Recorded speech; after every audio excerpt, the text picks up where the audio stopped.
আজ আবার একটা নতুন সিস্টেম চলে এসেছে। সিস্টেমটার প্রবলেম হচ্ছে নো পাওয়ার, কোনো পাওয়ার দিচ্ছে না। ফটাফট খুলে ফেললাম।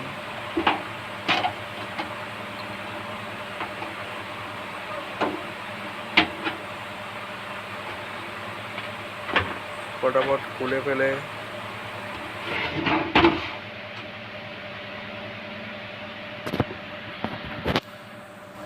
তারপর দেখি ভিতরে কি অবস্থা, এত নোংরা বলার মতো না। তাই হোক, তাড়াতাড়ি করে ব্রাশ বের করে ফেললাম ক্লিন করার জন্য। ক্লিন করতে গেলে প্রথমে মাদারবোর্ডটা খুলে নিতে হবে, তাই খুলে নেওয়া শুরু করলাম মাদারবোর্ডটা।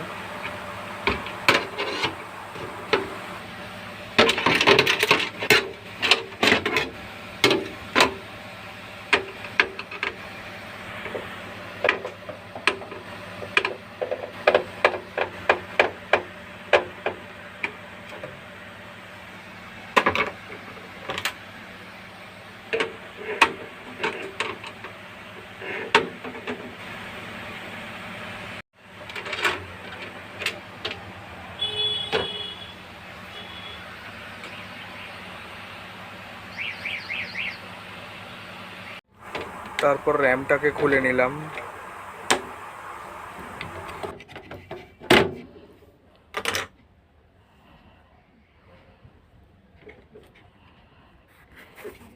তারপর সিপিইউ ফ্যানটা খুলে নিয়ে রিমুভ করার পরে আশেপাশটায় ভালো করে পরিষ্কার করে ক্লিন করে নিলাম।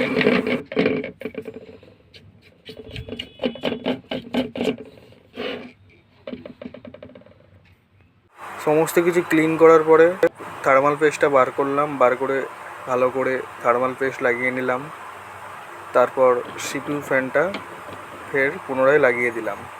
তারপর এসএমপিএসটা চেক করার জন্য এসএমপিএসটা শর্ট করে চেক করলাম এসএমপিএসটা রানিং আছে কি। দেখলাম এসএমপিএসটা রানিং আছে, ঠিকঠাকভাবে এসএমপিএসটা চলছে।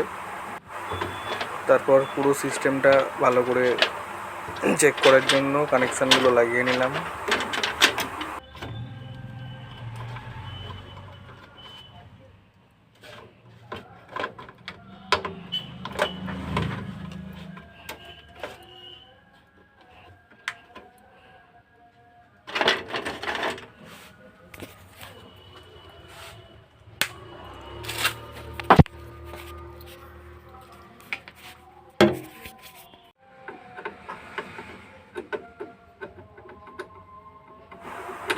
তারপরও সিস্টেমটা রানিং করার জন্য টেস্টিং দিয়ে চেক করা শুরু করলাম।